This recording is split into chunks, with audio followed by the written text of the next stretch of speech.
जी, राम राम जी। कैसे हो आप सब? आशा करती हूँ आप सब अच्छे होंगे। तो जी आप सबका स्वागत है एक और नए व्लॉग में। और आज है 8 दिसंबर और आज संडे भी है।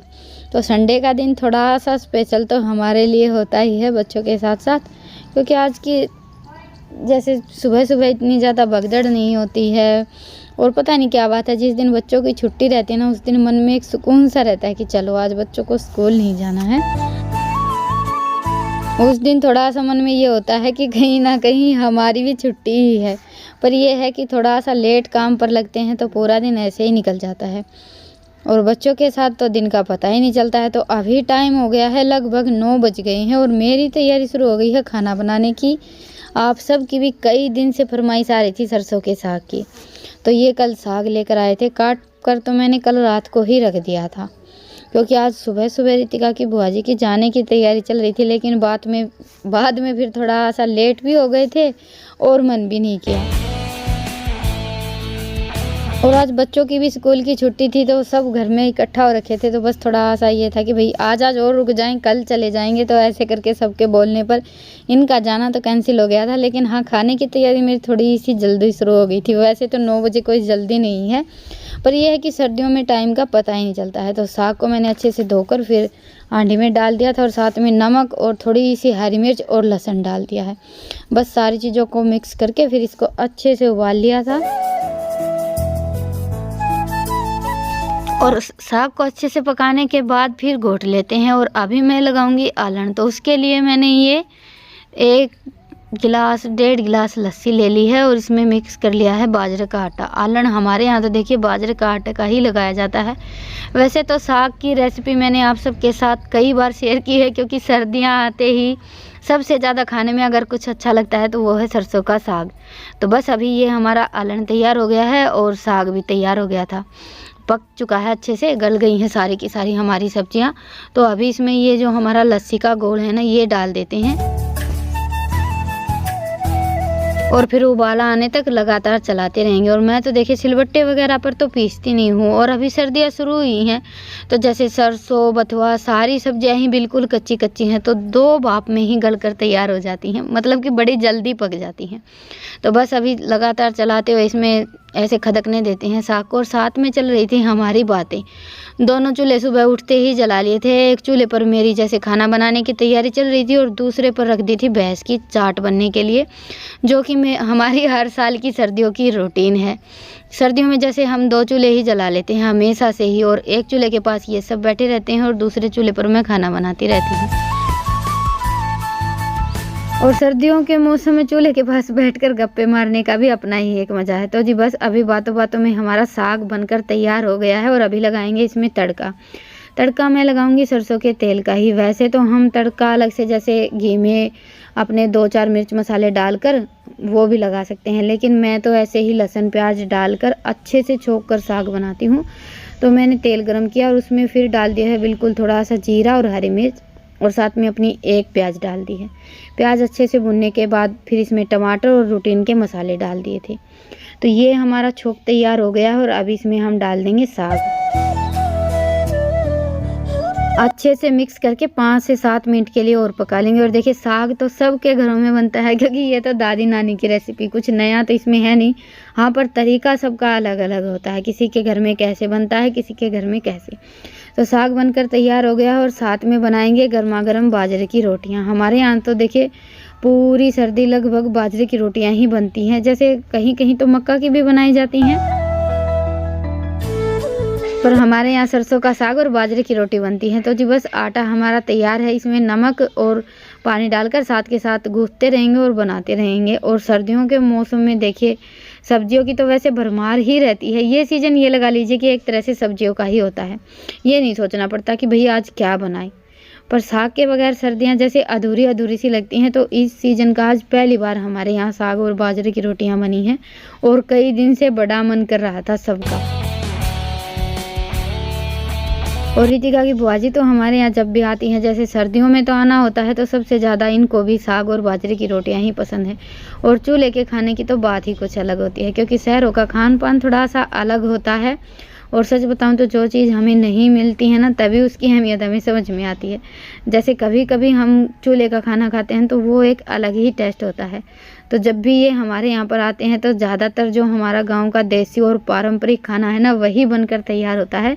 तो जी साग बन गया और साथ में बन गई हैं अपनी बाजरे की रोटियां। थाली तैयार है, आप सब भी आ जाइए खाने के लिए। और आज मैंने आप सब के लिए स्पेशल थाली नहीं लगाई थी, क्योंकि खाना बनते बनते हो गए थे थोड़ा सा लेट, और फिर झटपट सबका खाना शुरू हो गया था। बस आज तो ये था कि मैं साथ के साथ गर्मा गर्म रोटियां बनाती जा रही थी और सबका खाना साथ साथ चल रहा था। और पहली बार घर में कोई भी सब्जी बनती है ना, किसी भी सीजन की लगा लीजिए, और जो सब्जी सबकी पसंदीदा होती है उसको तो देखकर ही सबको भूख लग जाती है। आज तो घर में सबका कुछ ऐसा ही हाल हो रखा था। जैसे ही साग बनकर तैयार हुआ, सबको बड़ी जोरों की भूख लग गई थी। और आज सुबह हवा इतनी तेज की चल पड़ी थी उठते ही कि बस पूछिए ही मत। चूल्हे पर खाना बनाना भी बहुत ज़्यादा मुश्किल हो गया था, और घर की तो हालत ऐसी हो रखी है कि पूरे घर में रेत रेत हो गया है। तो खाना वाना खाने के बाद फिर बर्तन वगैरह धुले, अपना सारा काम निपटाया, और बाहर तो आज हवा में बैठने का मन ही नहीं कर रहा था। तो हम सब बैठ गए थे अंदर। अभी इनकी पैकिंग शुरू हो गई है। आज तो मत जाओ करके सब ने रोक लिया है, लेकिन ये है कि कल तो सुबह उठते ही थोड़ा सा जल्दी इनको जाना ही है, तो सोचा अपना बैग वगैरह सब कुछ आज ही पैक करके रख देते हैं। थोड़े बहुत इनके कपड़े जैसे पहले से यहाँ पर रखे थे, वो सब अच्छे से बैग में जचाकर अभी रख देंगे, क्योंकि आप सबको पता ही है कि हड़बड़ी में हम कुछ ना कुछ तो ज़रूर बोलते हैं। जब चाहे हम कितनी भी कोशिश कर लें सारा सामान रखने की, लेकिन फिर भी घर से निकलने के बाद ये तो होता ही है कि भाई ये भूल गए, वो भूल गए। तो बस अभी याद से सारा सामान अच्छे से पैक करने के बाद फिर मैं लग गई थी कपड़े निचोड़ने में। हवा भी थोड़ी सी थम गई थी, मशीन सुबह उठते ही चला दी थी, और अभी सारे कपड़े मैंने इकट्ठे कर लिए हैं, क्योंकि काम करते करते मेरा ये काम भी बन गया। फिर थोड़ी सी देर बैठ गए, बातें करने लगे, तो ऐसे करके ही दिन निकल जाता है। और सब साथ में रहते हैं तब तो टाइम का पता ही नहीं चलता। लेकिन ये है कि भाई जो अपने घर के काम है वो भी टाइम निकाल कर करने पड़ते हैं। अभी माँ और सब तो चले गए थे रितिका की ताऊ जी के यहाँ पर। सोचा कि तब तक मैं अपना जो ये कपड़ों वगैरह का काम है ये निपटा देती हूँ। संडे को तो मशीन वैसे चलानी ही पड़ती है, बच्चों की ड्रेस वगैरह करके ऐसे बहुत सारे कपड़े हो जाते हैं। और सर्दियों में तो कपड़ों का थोड़ा सा ज़्यादा ही ये रहता है कि भाई थोड़े से डेली यूज के और थोड़े से गर्म, तो ऐसे करके 2 दिन में 3 दिन में भी काफ़ी सारे इकट्ठे हो जाते हैं। आज तो मैंने मेरी साड़ी वगैरह सारे कपड़े ही मशीन में ही धुले थे, पर यह है कि अभी कपड़े धुलने का काम हो गया है, बस निचोड़ने थे। तो अभी मशीन में सुखाकर बाकी के जो बच गए हैं वो भी तार पर डाल देंगे। तब तक मैंने मेरी साड़ियाँ ऐसे ही धूप में डाल दी थी। इनको तो वैसे मैं मशीन में सुखाती भी नहीं हूँ, धोती भी नहीं हूँ, लेकिन यह है कि कभी कभी काम ज़्यादा रहता है तो डाल देते हैं। अभी नंबर लग गया है भैंसों को सानी डालने का। टाइम हो गया है लगभग 2:30 या 3 बज गए होंगे। तो सानी वगैरह डाली, तब तक हमारे कपड़े भी अच्छे से सूख गए थे। तो उसके बाद फिर मैं और माँ बैठ गए थे कपड़े निचोड़ने के लिए। मैं और माँ क्या, हम सब यहीं पर इकट्ठे हो रखे थे। चाय बनी थी तो मैं बैठ गई थी कपड़े लेकर। सोचा कि बातें करते करते अपना ये काम समेट लेते हैं। आज सानी का और गोबर का काम तो मैंने अपना थोड़ा सा जल्दी निपटा लिया था। बस अभी इत्मीनान से बैठकर चाय पियेंगे, तब तक अपना ये काम भी सिमट जाएगा। और ये छोटे मोटे काम अपने ऐसे बातें करते करते हो जाए ना तो अच्छा है, क्योंकि संडे को तो ये रहता है कि भाई बच्चों के जैसे जुराब वगैरह ये सारे कपड़े धोते हैं। और एक चीज़ इनको नहीं मिलती ना, तो ये लगा लीजिए कि सारे कपड़े उथल पुथल कर देते हैं। ईशांत की तो हमेशा से यही आदत है। तो जी बस अभी ये कपड़े तय बनाएंगे, उसके बाद फिर लगेंगे अपने रात के खाने की तैयारी में। थोड़ा सा तो साग रखा है, बाकी देखते हैं क्या बनाएंगे। तो जी बस अभी बज गए हैं 7, 7:30, अंधेरा हो गया है बिल्कुल। हमारा तो काम सारा निपट गया है, खाना वाना हो गया था। और ये खाना खाने के बाद लग गए थे कल्टीवेटर साफ़ करने में, क्योंकि बिजाई का काम तो अभी जैसे खेत में ख़त्म हो गया है, तो इसकी कोई ज़रूरत तो है नहीं।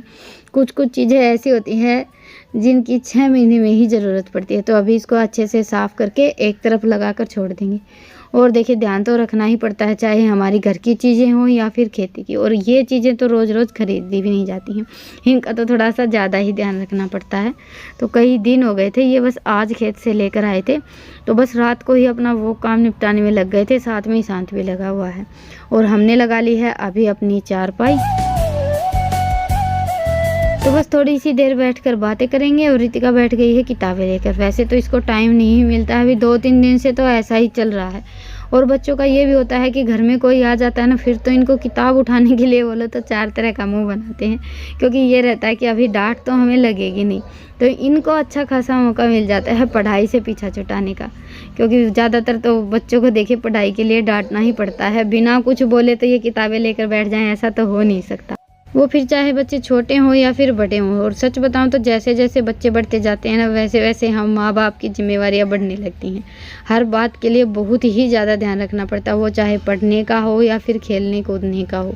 तो जी चलिए अभी लेते हैं आप सबसे विदा, फिर मिलेंगे एक प्यारे से व्लॉग के साथ। तब तक के लिए राम-राम, स्वस्थ रहें, मस्त रहें, अपना और अपनों का ढेर सारा ख्याल रखें।